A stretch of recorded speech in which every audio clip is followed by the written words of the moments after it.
Merhaba arkadaşlar, kanalımıza hoş geldiniz. Bugünkü videomuzda böyle ilmekli pufi ipimizle çok güzel atkı modeli yapacağız.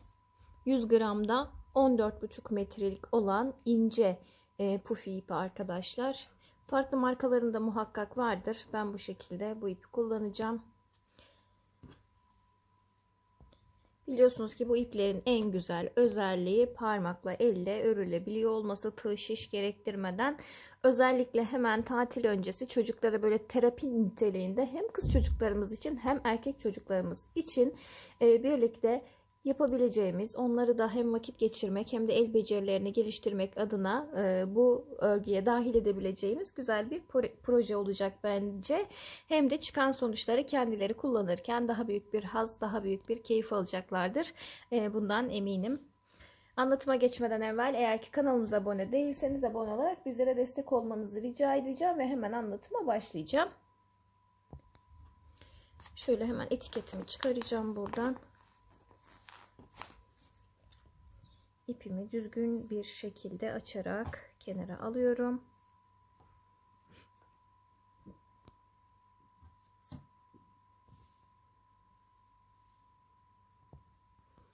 Evet, şöyle ipimizin başlangıç kısmına hemen bir göz atalım. Şuradaki fazlalığı alacağım. Sonrasında bebek için mi, çocuk için mi, genç ya da yetişkin için mi ne kadar istiyoruz? Genişliği ne kadar olsun istiyoruz? O doğrultuda hemen şöyle bir düzelteceğim ilmeklerimi önündeki ne kadar geniş olmasını istiyorsam ona göre kaç ilmek yapacağıma karar verebileyim. Burada ilmek özellikle şunu yapın demeyeceğim arkadaşlar. Çünkü dediğim gibi ben daha ince uzun yapmak isterim. İşte siz daha geniş olsun, tek sefer sarayım, çocuksa arkadan bağlayayım istersiniz vesaire. Dediğim gibi farklı şekillerde kullanılabileceği için herkesin de tercihi o doğrultuda farklı olacaktır. Dolayısıyla illaki şu sayıda demeyeceğim. Bu şekilde ilmeklerimizi düzeltip önümüze koyduktan sonra ben ne kadar istiyorum, ne kadar genişliğe ihtiyacım var diye düşünerek ilmek sayısını ona göre belirleyelim arkadaşlar. 1, 2, 3, 4, 5, 6, 7, 8, 9, 10, 11, 12, 13, 14 tane. Şöyle biz kızımla öncesinde karar vermiştik sayıya. 14 tane yapalım. Burası bizim için yeterli dedik ve bu şekilde başlayacağız şimdi örmeye. Dediğim gibi ipin düzgünlüğü bizim için önemli. Onun için ipimi bakın hemen şurayı bir kaydıracağım. Burada böyle farklı şekillerde tam düzgün olacak biçimde, yani dönük falan olmayacak biçimde düzeltiyorum. Gereken yerlerde çeviriyorum. Ve düzgün bir biçimde açarak ilerleyeceğim. Hemen şöyle ilmeklerim burası. Bu noktada hemen geriye çevireceğim. Bakın ister elimizle, ki zaten ipin örülüşü el ile biliyorsunuz. Şöyle kameramı biraz alta doğru aldım. Kalın bir tığınız varsa onun yardımıyla da yapabilirsiniz. Bakın geçireceğim ilmeğin içinden alıyorum. Buradaki arkadan hemen ilmeği alıp ilk ilmeğimden geçirdim ve sırasıyla şimdi bu tarafa doğru ilerleteceğim. Hemen yanındaki ilmeği de burada sıradaki ilmeğin içerisinden geçireceğiz. Çok düz mantık aslında. Şöyle yapalım, hatta çok daha kolay olacak. Bu şekilde. Sırasıyla arka kısımda sırası gelen ilmeği alıyorum. Ön kısımdaki ilmeğin içinden geçirerek ilerletiyorum. İlmeklerimin düz olmasına, düzgün görünmesine dikkat ederek yapıyorum bu işlemi.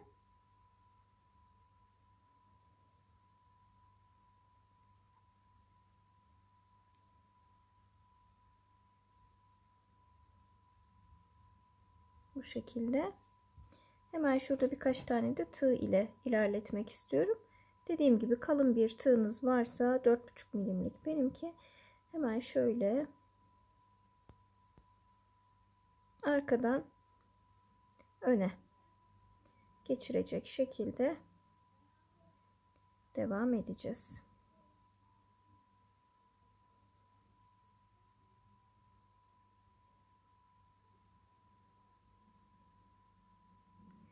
Ama küçük yaştaki çocuklarla yapıyorsak, özellikle çocuklarımızla vakit geçirmek amaçlı yapıyorsak parmaklı olan daha makbul tabii ki.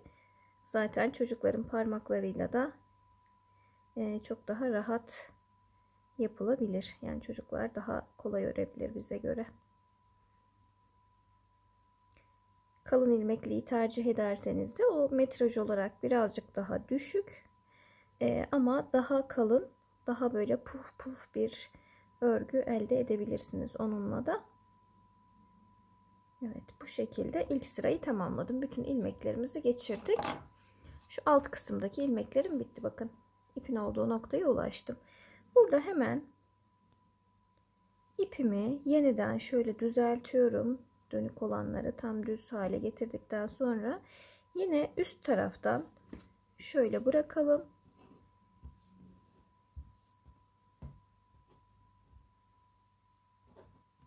Evet, bu şekilde bıraktıktan sonra en baştaki ilmeğim, ördüğüm ilmek, burada kalan ilmeğin ilki, hemen çevirdim, geçiriyorum, hemen yanındakini aldım, buradaki ikinci sıradaki ilmekten geçiriyorum. İlmeklerimizi kontrol ederek ilerleyelim. Dönük olmaması önemli, çünkü düz bir örgü elde etmek istiyorum. Tabii ki sadece dönük olarak da yapabilirsiniz. Yani ilmeği çevirerek farklı bir görüntü, farklı bir model oluşturur. Fakat ne şekilde alıyorsak o şekilde ilerlememiz gerekiyor. Yani böyle hepsini düz alıp da bir tanesini dönük aldığımızda o arada muhakkak göze batacaktır. Kötü görünecektir. Dolayısıyla aynı şekilde almaya dikkat etmekte fayda var. Bu şekilde yine bir sağa bir sola ilmeklerimizi düzeltiyoruz arkadaşlar ve sırasıyla hepsini geçireceğiz. Dediğim gibi bir sağ bir sol yapa yapa uzatacağız atkı boyutuna gelene kadar. Bu şekilde 14,5 metreydi benim ipim. 2 tane ipten çok rahat yetişkin için de çıkabilir, gençler için de çıkabilir atkı. 2 metreye yakın çıkacağını düşünüyorum. Kalın ip olursa daha kısa olur ama yine çocuklar için özellikle çok yeterli olur 2 ip, ama yetişkinler için uzun da istiyorsanız 3 tane gerekli olabilir. Bu şekilde son ilmeğe geldim. Sıranın sonundaki ilmeği de geçirdikten sonra bakın şöyle bir göstereyim. Hemen burayı tutuyorum. Şuradaki ipimi bu tarafa geçiriyorum. Ve en baştaki ilmeği yine burada örmüş olduğum en baştaki, en sondaki ya da ilmekten geçiriyorum. Sırasıyla aynı şekilde devam edeceğim arkadaşlar. İlerleyişimiz böyle. Ben bu ilk ipimi bitirene kadar bir devam edeyim. Videomu kapatıp artık bu şekilde ilerleyeceğiz. Sıra başını, sıra sonunu, dönüşünü birlikte yaptık. Ekstra hiçbir detay yok.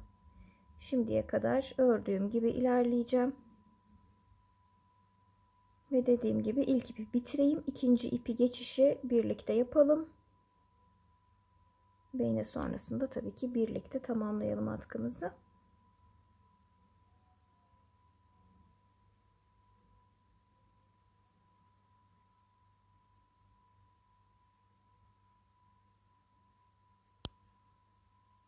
Evet.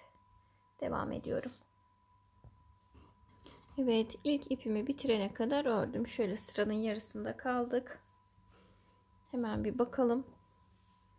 Tahmin ettiğim gibi 1 metre civarı çıktı. Ölçmedim henüz. Şimdi birlikte bir ölçelim. Hem de sizlere kaç ip alınması gerekli, ne kadar boyutta istiyorsanız diye bir fikir olur. O 1 metreyi de geçmiş, çok güzel. 150 santim civarı arkadaşlar, gördüğünüz gibi. Yani biraz daha geniş başlansa bile 14 ilmek yapmıştık biz. 20 ilmek bile yapılsa neredeyse 1.70-1.80 civarı çıkabilir. Çok da hani yeterli, uygun ölçüde, yetişkin için de gençler için de. Onu da belirtmiş olalım. Hemen 2 ip yetecektir bu kalınlıkta olursa eğer. Şimdi bu ikinci ipim. İkinci ipimin şöyle uç kısmını alıyorum. İlmeklerimizi birazcık bir açalım. Şöyle baştaki ilmeği. Burası yeterli olur sanıyorum. Ekleyeceğimiz için. Şöyle sıranın ortasında kaldım. En son ilmeğimi de yine sıradaki ilmeğimden geçireyim. Şuradaki 3 ilmeğim kaldı gördüğünüz gibi. Burada son birkaç tane ilmeği açtım zaten. Çünkü bağlamamız gerekli. Onun için de dolayısıyla bir miktar burada kalmalı. Buradaki artık bağlama tekniği, özel bir tekniğiniz varsa bağlayabilirsiniz. Değilse hemen benim gibi şöyle yapıp zaten bir düğüm atmamız yeterli. Kadife ip çok kolay açılmaz bağladıktan sonra.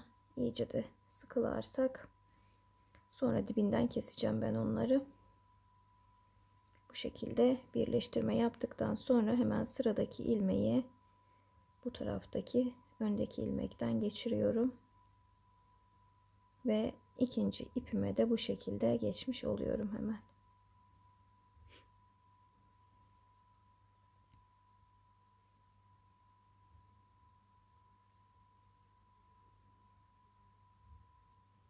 Geriye çevirip devam ediyoruz kaldığımız yerden. Gidişat aynı artık. Şimdiye kadar ördüğümüz şekilde ilerleteceğiz arkadaşlar.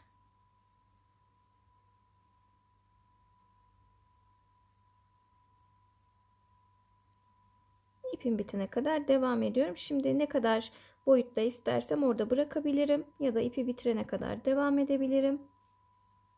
İstediğiniz boyuta göre ayarlayabilirsiniz bu noktada. Bu arada bu ince ipten etiketimdeki metrajı tekrar şöyle göstereyim. 100 gramda 14,5 metre. Bir tanesinden bir bebek için atkı yeterli olur. Bakın şöyle, bu 2 yaşa kadar, 1,5-2 yaşa kadar rahat yeterli olur.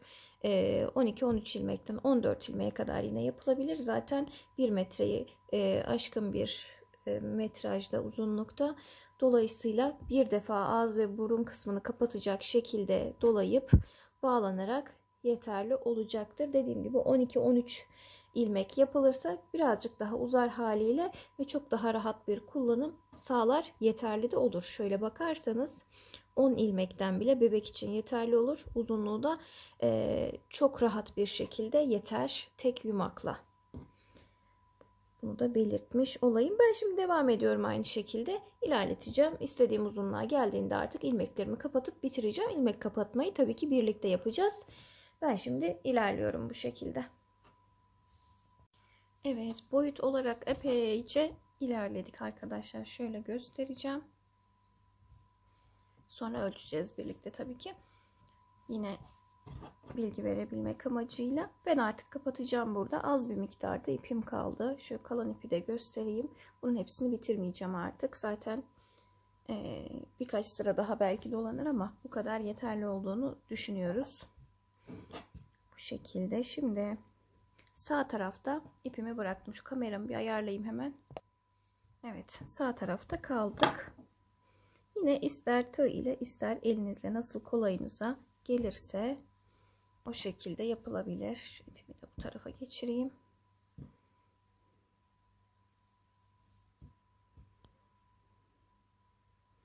Buradan ilk ilmeğimizi hemen geçirelim.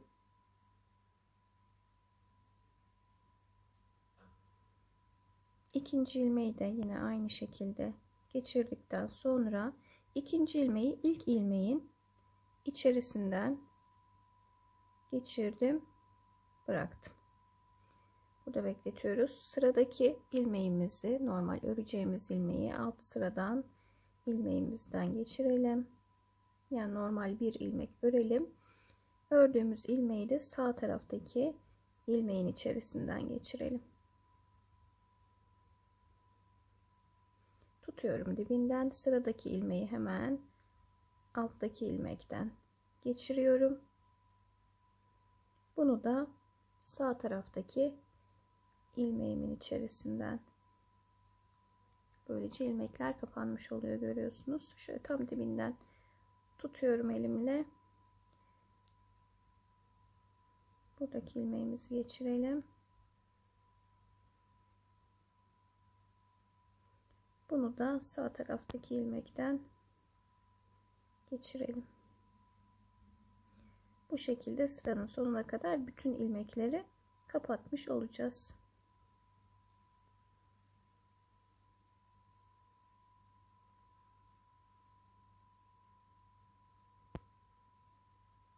İlmek atlamışım. Hemen şöyle.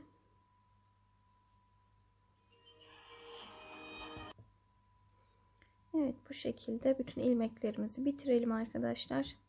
Sıra sonunda da ipimizi kaldığı yerden keseceğiz.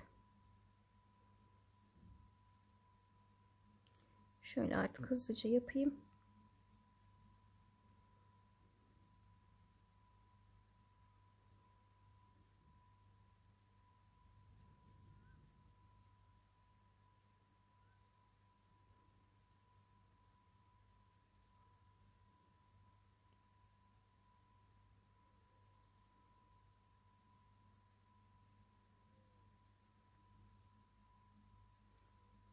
Evet, son ilmeğimiz burada. Ben makasımı aldım. Yanındaki ilmeğin alttan ipini keserek açıyorum. Şöyle bir tane daha açalım. Sonrasında kestim ipimi. Burada da ilmeğin arasından hemen şöyle kalan ipi geçirip kapatarak düğüm yaptım ve tamamlamış oldum.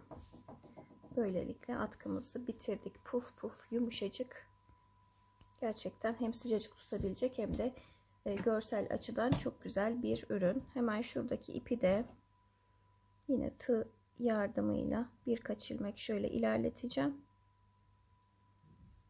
Buradaki ilmeklerin arasından geçirerek, yapılmasa da olur ama hani riske atmamak adına hiç açılma ihtimali de olmaz. Böyle 2-3 ilmek geçirdikten sonra dibinden kesebilirsiniz.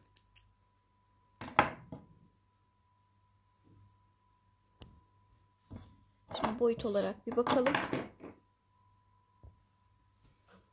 Evet, hemen şuradaki başlangıç ilmeğimiz,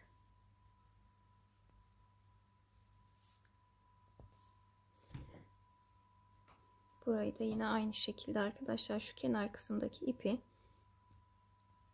direkt kesmemekte fayda var her zaman için. Böyle birkaç ilmek ilerletelim.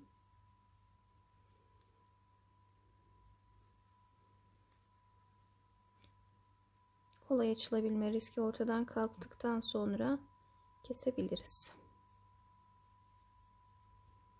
Daha tamamını bile bakın, kalan ipin hepsini şöyle geçirdim ve bu şekilde aralarda kaybetmiş oldum. Şimdi boyut olarak bakalım hemen.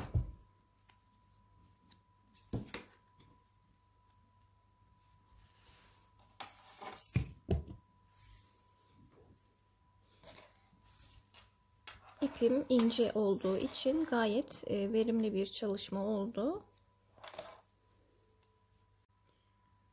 İki ipi bitirmeden bile epeyce uzun, gayet güzel bir ürün elde ettik. Şöyle 1,5 sonrası tekrar ölçelim. Bakın 60 santim civarı, 1,5 metreden sonra kalan, yani 2 metre 10 santim, 2 metreyi aşkın bir atkı elde etmiş olduk. Dediğim gibi az iple çok iş diyelim. Şöyle gayet güzel, kullanışlı, sıcacık bir boyunluk bir atkı modeli oldu. Evet, kalın ip olursa eğer 2 metre yapılamayabilir. Bunu tekrar belirteyim. Bu ince ilmekli olanı, küçük ilmekli olanı ya da bu şekilde Gayet hoş oldu. Ben çok beğendim. Sıcacık, puf puf, tam kış günlerine uygun, hem de görsel açıdan gayet güzel bir ürün oldu arkadaşlar. İnşallah sizler de beğenmişsinizdir. Yapacak arkadaşlara kolaylıklar diliyorum. Eğer aklınıza takılan yetersiz anlatımda olduğum bir yer varsa yazarsanız yorumlardan telafi etmeye gayret ederim. Videolarımızın devamlılığı için beğenip yorumlarla da desteklemeyi lütfen ihmal etmeyin. Bundan sonraki videolarda görüşmek üzere. Hepiniz hoşça kalın, sağlıcakla kalın.